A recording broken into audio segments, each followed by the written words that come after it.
databases are storehouses of information which the application fetches for doing the computation and producing it to the user. Okay. Now, if you look at databases are of multiple types. There are hierarchical databases, there are distributed databases, there are relational, multi-level, structured, unstructured. So basic databases, if you know, a hierarchical database will have a major information of the top source, and then there will be child sources, and then there will be sub-child sources. Okay. And such kind of databases are called hierarchical databases. What is the most common hierarchical database? DNS. Okay. So it's got a top level domain, say google.com. Okay. Is 8.8.8.8. This information will be copied here, will be copied here, will be copied here, will be copied here. Whosoever is nearest, they will be querying the DNS in such a manner. What are distributed databases? Blockchain. Blockchain is a distributed database. Okay. You have some node here, some data here, some data here, some data here, some data here, some data here. Okay. They are connected by some kind of a logic. Okay. Then you have relational databases. Relational databases are basically tables where there is some relation between the each column. So you have, say, serial number, your ID, your address, something, and each row has a relation to each column, right? That's called a relational databases. Then you have something called multi-level databases. Multi-level databases is there are different layers of views. Okay.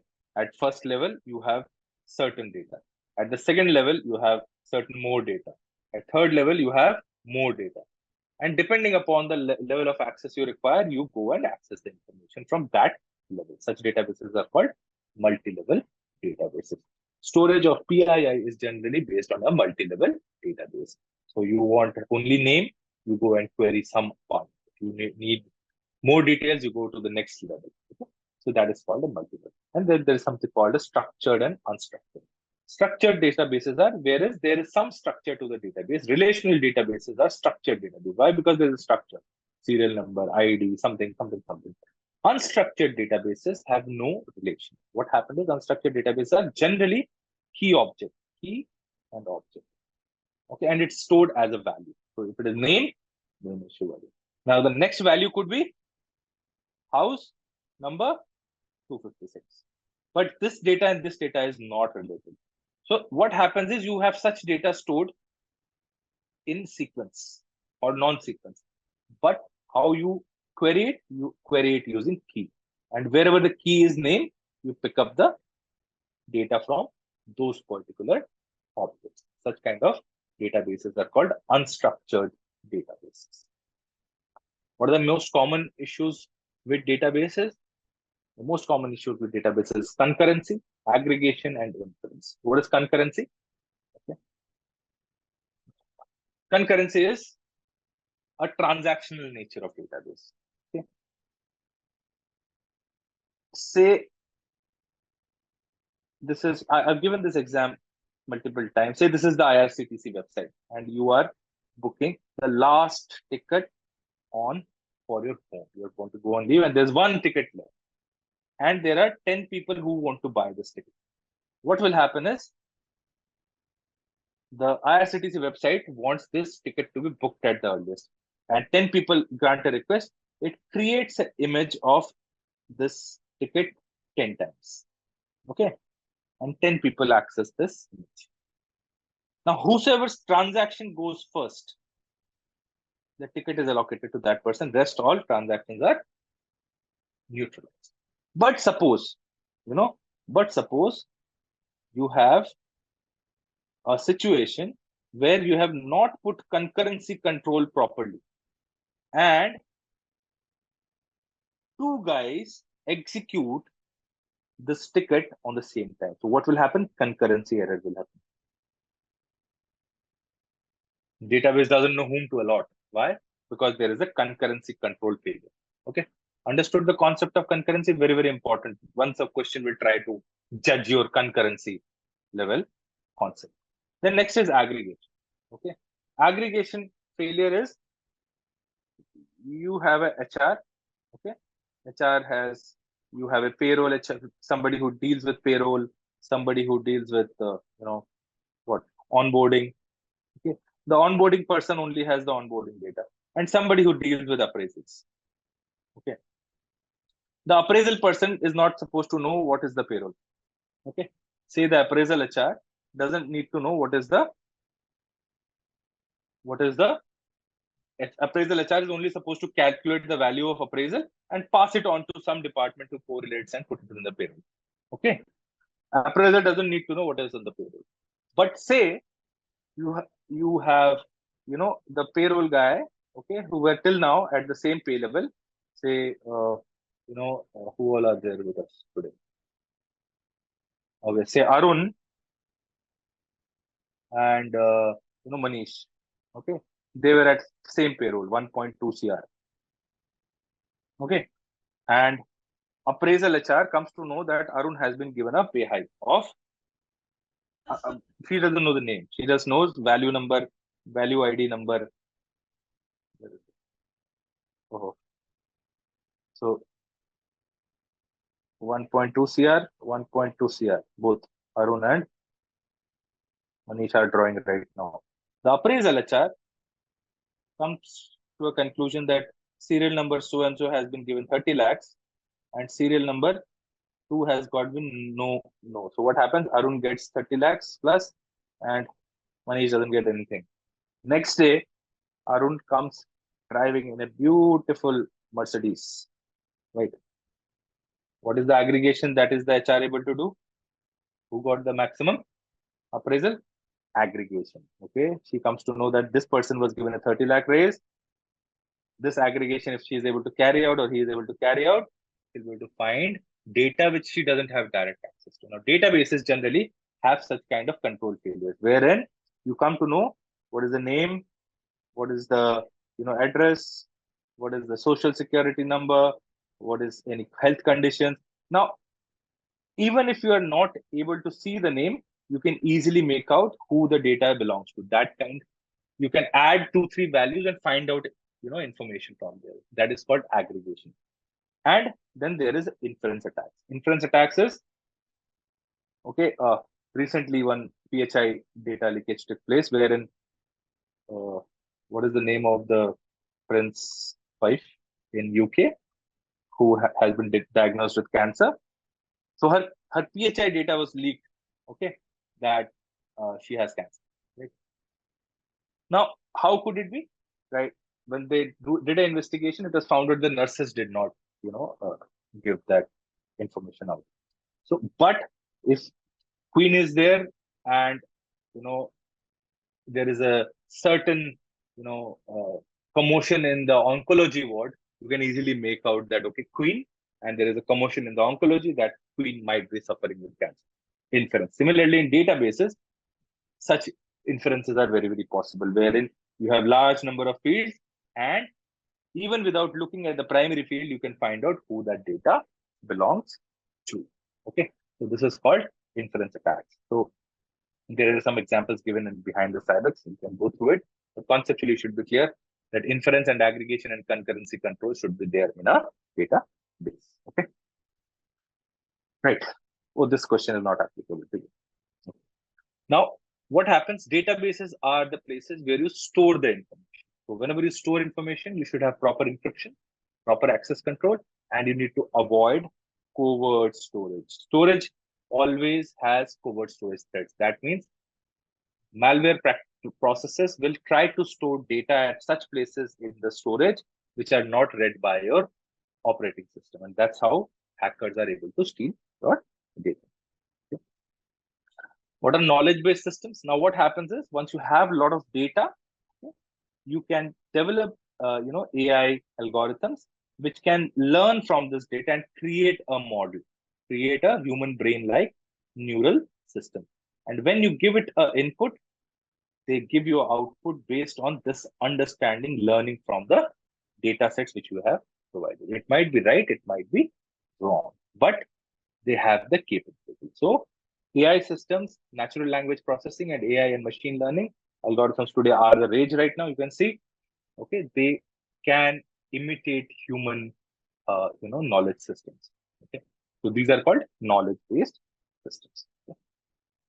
Let's see some common, application attacks. Okay. Uh, so what are the common software threats listed below? Malware. What is the malware? Any malintention software is a malware. Okay. What are viruses? Viruses are pieces of code which can propagate from one system to another. That's why their name is virus. Virus can propagate. Okay. It's gone to one system. It can now take a medium and go and infect some other system. Hoaxes are somebody who made something and tries to scare you, but it actually doesn't do anything. Okay. It's just a hoax.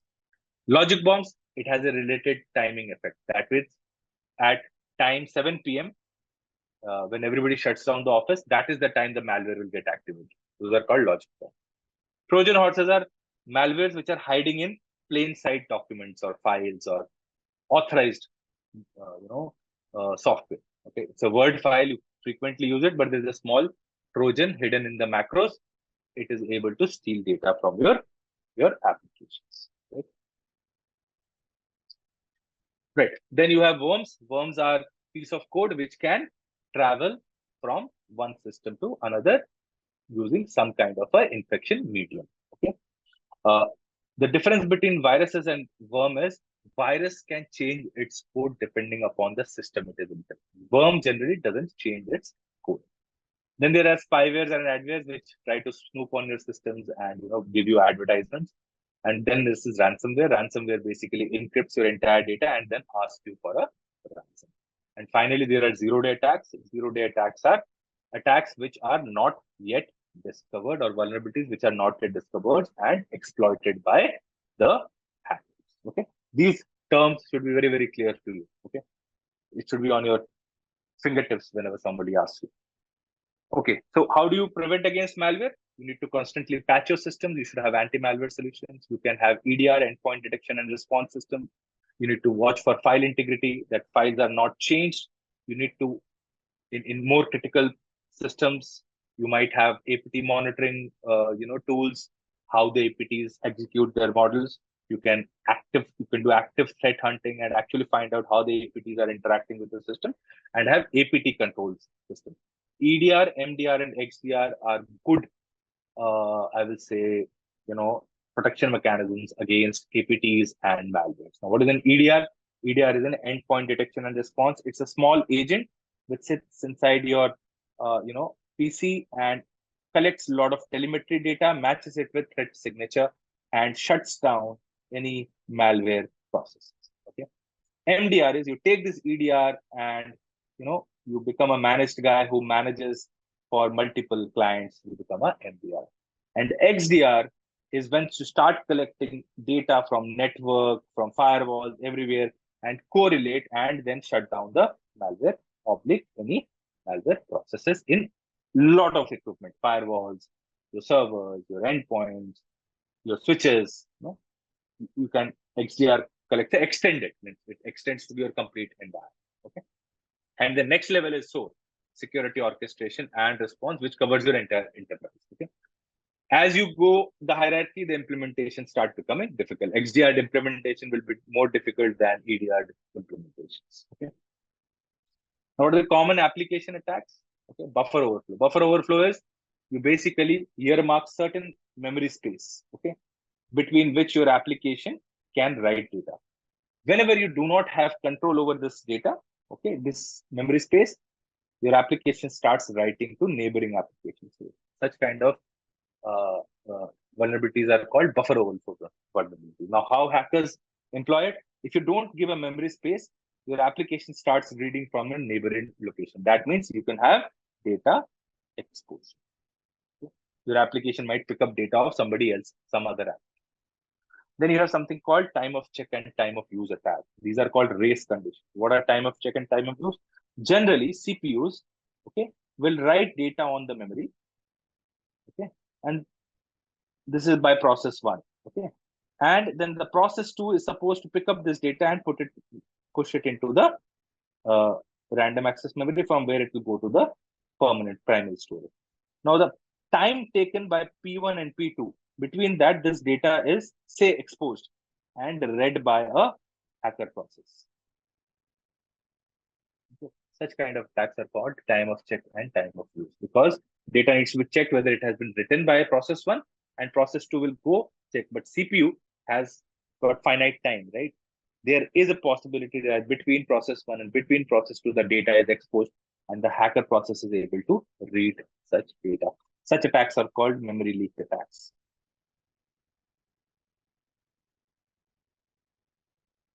A most famous and very rapidly still being used called mimikatz. Okay, they check for passwords when they are being used on the memory. They steal the password from the. Okay, then you have something called backdoors. What are backdoors? At times developers, they create backdoors to access the code remotely, and they forget to remove those backdoors. Okay? So, and when the application is deployed in production, the backdoors are still there. So whenever you are checking for software, deployment of software, you should ensure that backdoors have been removed. Then a lot of softwares have admin panels, okay, which give you access to the backend of the code, because there is some administrative stuff, and if those credentials get leaked, the hackers will have access to privilege into their software. So those should be protected very well with a MFA. Okay? Admin panels should be protected using an MFA. And then finally, there are rootkits. Rootkits are basically malwares which can go and affect your systems at a kernel level. Now, these are the most dangerous kind of malwares. Okay, and if systems get infected by rootkits, basically your systems are compromised at the kernel level. Your systems need to be thrown. Okay. Okay. Let's see whether you have an understanding of what is POC and POE. Okay. Okay.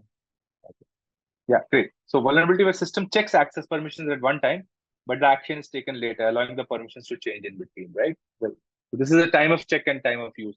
You check, and by the time permissions have changed and you didn't use it, so you have a vulnerability in between. Okay. Right. Now, what is SQL injection? What happens whenever you use software? You have a username, password, where you put some data, right?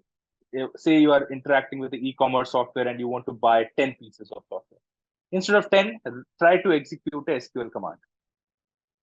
Okay. If this SQL command is executed, that means your code has SQL injection vulnerability. Now, SQL is a very, very plain, simple language, which was not meant for security. It was meant for searching data and bringing it out. So the moment this particular, input is processed by your application will spill out a lot of unwanted data. So what do? Simple input validation.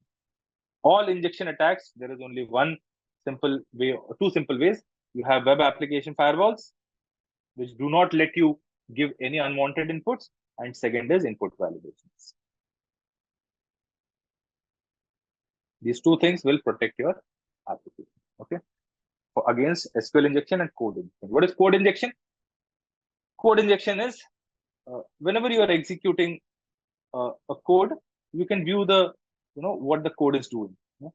Even if you go on a web application, you can find developer tools. You will be able to find the complete HTML, CSS, files, JavaScript files, all this. And now you try making changes in this code and try to push it to the server. If the server accepts it, there is a code injection attack which takes place. Okay, cross-site scripting is a code injection attack. You go and push a code into the other's web server, okay, and it executes that code. You give that code, and the server executes. You inject a code to the original website host. Okay, and now comes the next level, prompt injection for AI ML algorithms. Okay, try to confuse the AI model itself by prompting it something very, very dangerous. Okay, so that the model itself crashes. One simple requirement, input validation. Always remember, any injection, the moment you see injection, input validation should strike your